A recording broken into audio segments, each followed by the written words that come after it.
I'm sitting in a conference room, in a building most of them have never even stepped foot in. The meeting is about to begin. I can feel the familiar tension in the air, the subtle discomfort that has been building ever since I walked in.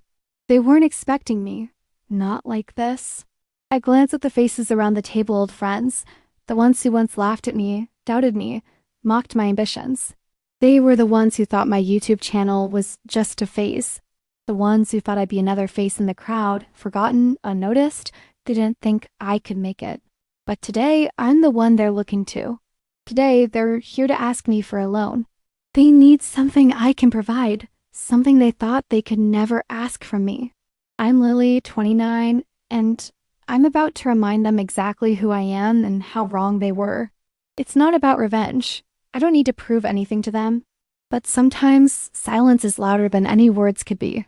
Sometimes, showing them exactly what you're capable of speaks more than any confrontation ever could. They don't know it yet, but I'm the one in control now. I'm not here to brag. I'm not here to rub it in their faces. But I'm here to show them that it's possible to go from being underestimated to standing at the top, and that the journey, well, it's been a hell of a ride. But before I get ahead of myself, you need to understand what came before this.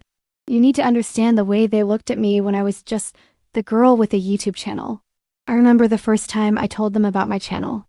I had just turned 22, full of excitement and nervous energy, ready to tell my closest friends what I'd been working on for months. The idea was simple enough. I wanted to create a space where I could share my thoughts on life, create tutorials, and maybe inspire others to follow their own paths, no matter how unconventional they were. I thought they'd be excited for me. I thought they'd be supportive. But as I sat there, surrounded by them, the excitement quickly began to fade. Wait, so you're just making videos of yourself? Matt, one of my closest friends, asked, his tone dripping with condescension. Yeah, like, what's the point? Amy chimed in, her eyebrow raised as she took a sip of her drink. Isn't that kind of ... a waste of time? There are so many other people doing it already. How are you different? I could feel my stomach twist in knots as they all laughed. It wasn't loud or mean, but it was the kind of laugh that made you feel small, like you were the punchline to a joke you didn't even get to tell. I mean, it's just a hobby, right? Matt continued. You're not actually thinking this could turn into something serious, are you? I laughed it off. I just think it's fun. It's something I enjoy. My voice came out softer than I wanted it to, trying to convince myself as much as them. But deep down, I knew I wasn't just playing around. I had a vision. I wasn't just wasting time. But they didn't see it, not then.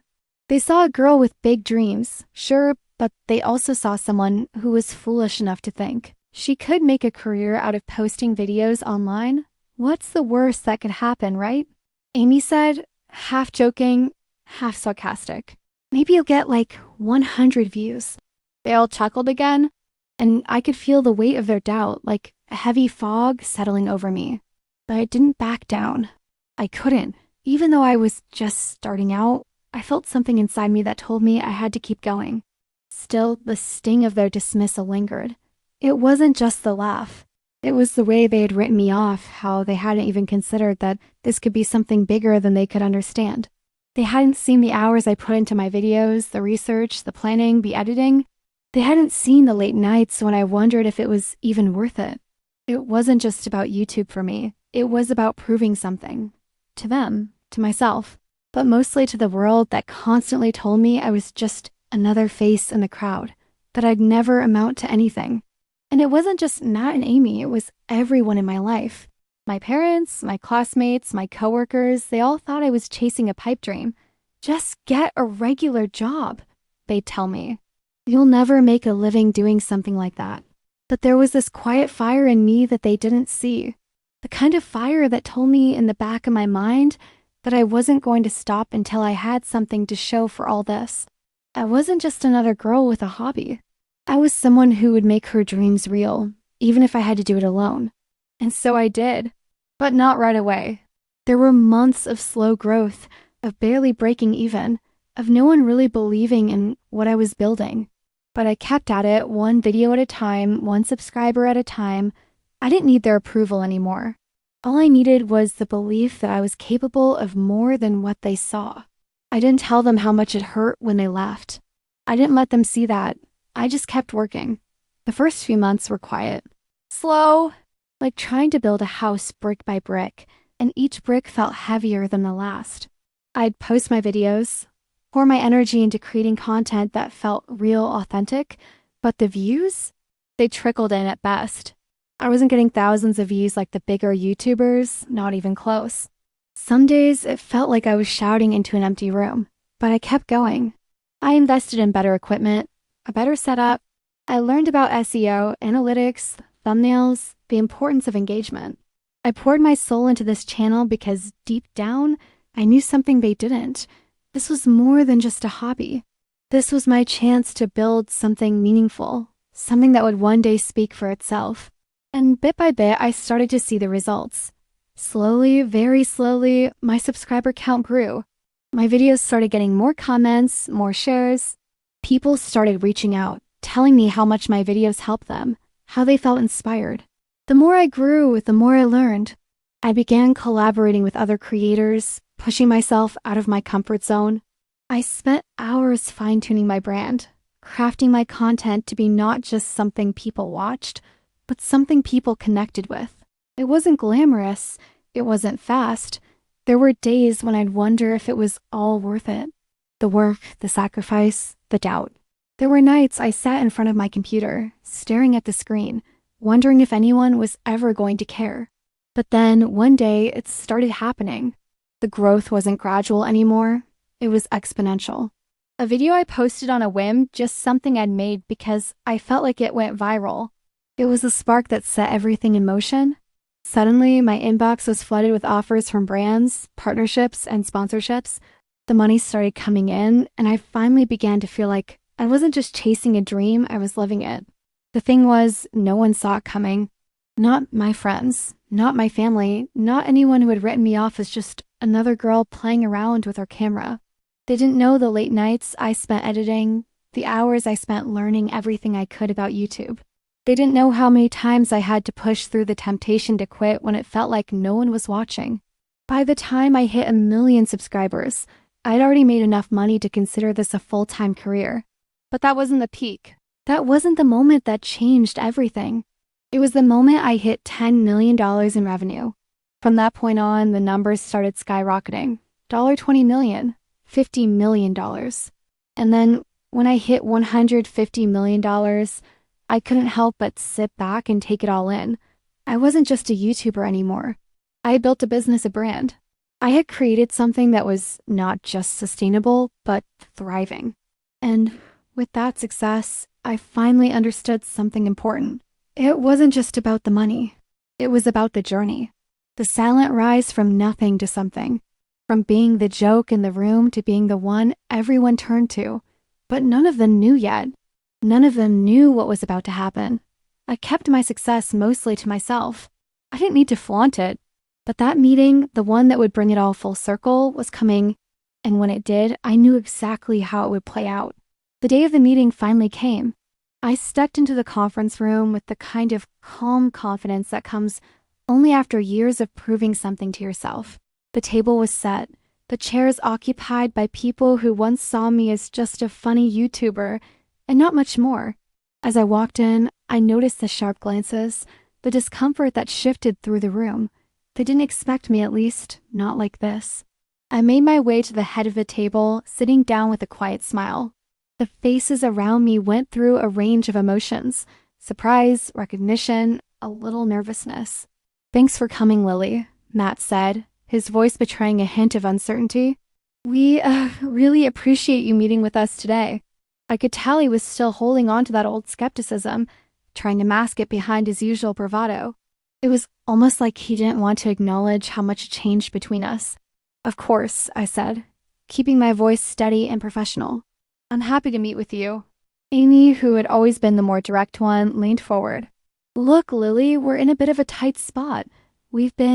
She hesitated, glancing at the others. "We've been struggling to keep things afloat with the business.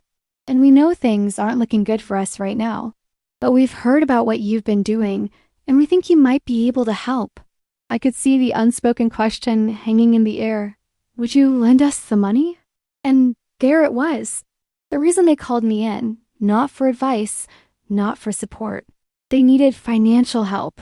They needed me. They had never asked for a favor before. They had never acknowledged the journey I'd been on, the way I had turned my small idea into something massive. They were just now realizing that I had the power they never thought I would have. And to see them there, asking me for something they once thought was impossible, was everything I needed to hear. I leaned back in my chair, my calm demeanor in sharp contrast to the anxiety rippling through them.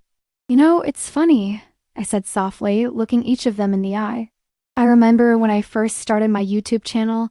I remember the way you all laughed at me, the way you dismissed my dreams as just a phase."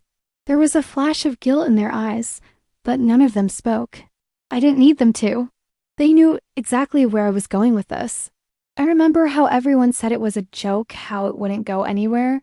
And here I am, having turned that joke into a $150 million business. I let the words settle, the weight of them landing in the room. For the first time, there was no defense, no excuses, just the silent realization of how wrong they had been. I've worked hard to get to this point. I've sacrificed, learned, failed, and started over more times than I can count. But here's the thing, I did it on my own. No one helped me. And now you want me to help you. I paused, letting the silence hang in the air, the tension thick. I'm not here to lecture you. I'm here to make a decision. I've made it this far because I believed in myself, even when no one else did.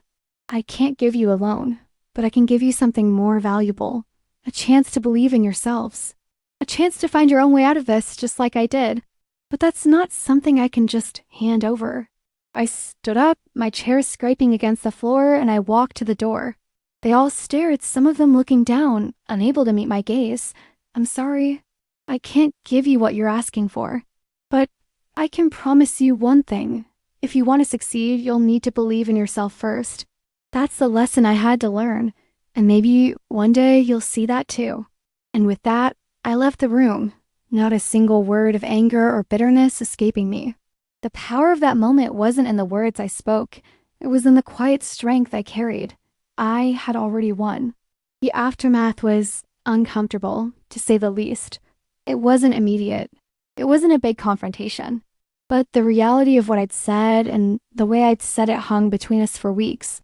They didn't know how to respond, and honestly, neither did I. I wasn't looking for any grand resolution. I wasn't interested in their apologies, nor did I expect them. It was about what I had said in that room, and how they had reacted, or more accurately, didn't react. A few days after the meeting, I received a text from Matt. It was short, but the tone was clear. "Lily, can we talk? We need to clear the air." I didn't hesitate to respond. "Sure. When?" He suggested we meet up for coffee, and when we did, it was painfully awkward. He was the first to speak, his voice tight. "I've been thinking a lot about what you said in that meeting, and, well, I get it now. I do. You've worked hard. You've made something incredible happen for yourself. We didn't see it then, but we see it now." His eyes were trying to meet mine, but there was an uncertainty there. It wasn't enough to change anything, though. "Not for me." "I appreciate you saying that," I said, but my voice was steady, calm. I didn't need to rush into forgiveness or any kind of reconciliation. I wasn't angry. Not anymore. It had nothing to do with what they'd done to me. It had everything to do with where I was now and where they were. "But I think we need to understand something." "What do you mean?" Matt's tone was careful, almost hesitant, like he wasn't sure what kind of answer I was going to give. "I don't owe you anything," I said, my voice still measured but firm. "And I didn't get here by waiting for anyone to hand me opportunities. I earned everything. I fought for it. And maybe you guys didn't see that. But I'm not going to pretend it didn't hurt either. I'm not going to pretend that the way you all dismissed me, the way you thought I couldn't do it, didn't sting. It did. But it doesn't matter anymore." Matt shifted in his seat, the realization starting to hit. "I didn't mean to hurt you. We just didn't understand, you know? It's hard to see it from the outside." I nodded. "I get it. You didn't understand. But you don't have to understand to respect it. And that's what I need from you. Respect." He didn't say anything for a while, just stared into his coffee. Finally, he spoke up again, his voice quieter. "I'm sorry, I really am. For what we said, for what we didn't see." I could tell it wasn't easy for him, but I also knew that it wasn't the apology I was looking for. I didn't need it. I didn't need their validation anymore. I had already found my own path, my own worth. "I'm not angry anymore," I said. "But I need you to understand that the journey I've been on wasn't about proving anything to you or anyone else. It was about proving something to myself, and I've done that." It wasn't the kind of confrontation I once imagined, but it was enough. It was the closure I needed, even if it wasn't exactly what they expected. The truth was, I didn't need their validation. I didn't need to relive those painful moments of rejection. What mattered now was the quiet strength I'd built, and that they were starting to see. Slowly, they were starting to understand that I wasn't the same person they had laughed at. The next few weeks were filled with strange encounters. Brief conversations here and there, awkwardly trying to find their way back into my life, but I didn't feel the need to force anything. If they truly understood, they would see that I didn't need them to accept me. I had already accepted myself. Months past 6. To be exact, and during that time, things between us started to subtly shift. At first, I didn't notice it, but then I began to feel the quiet changes. There were moments when my phone buzzed with texts from Matt or Amy. Messages that were no longer dismissive, no longer filled with sarcasm. Matt was the first one to reach out, just a few weeks after the meeting. It was a simple message, but the words hit me differently than they would have in the past. "Lily, we're proud of you." I don't know if I ever said that, but I really am. I didn't respond immediately. I didn't need to. For the first time, I realized that my self-worth wasn't dependent on their pride. It wasn't about them anymore. It was about me. The journey I had taken had shown me that I didn't need anyone else's validation to be proud of what I had accomplished. Time went by and things felt quieter. Not uncomfortable, but there was a noticeable distance. We'd run into each other at events or mutual gatherings. Conversations were more neutral, filled with surface-level exchanges, but without the sharp edge of mockery that used to hang between us. It was as if they were still trying to figure out how to be around me now that they saw things differently. And I didn't rush them. Then, nearly 4 months after the meeting, Amy reached out in the most subtle way. She tagged me in a post on social media, a coffee shop photo, one we used to frequent. In the caption, she wrote, "You were right, Lily. You were always right." There were no grand apologies, no offers to make up for the past, but I didn't need that. The quiet acknowledgement was enough. I had already moved on. I had already found peace in knowing I didn't need anyone's approval to keep moving forward. By the time 6 months had passed, I found myself standing in front of the mirror one morning, reflecting on the journey. What I had built wasn't just about business. It wasn't just about success. It was about the quiet, resilient strength I'd found in myself, the kind of strength that was never dependent on anyone else's validation. And it was in that moment I realized something important. The external recognition didn't matter. What truly mattered was how I viewed myself. The doubts still came from time to time. There were days when I'd wonder if I was doing enough, if I was truly on the right path. But on those days, I reminded myself that I'd walked this journey alone when no one else believed in me.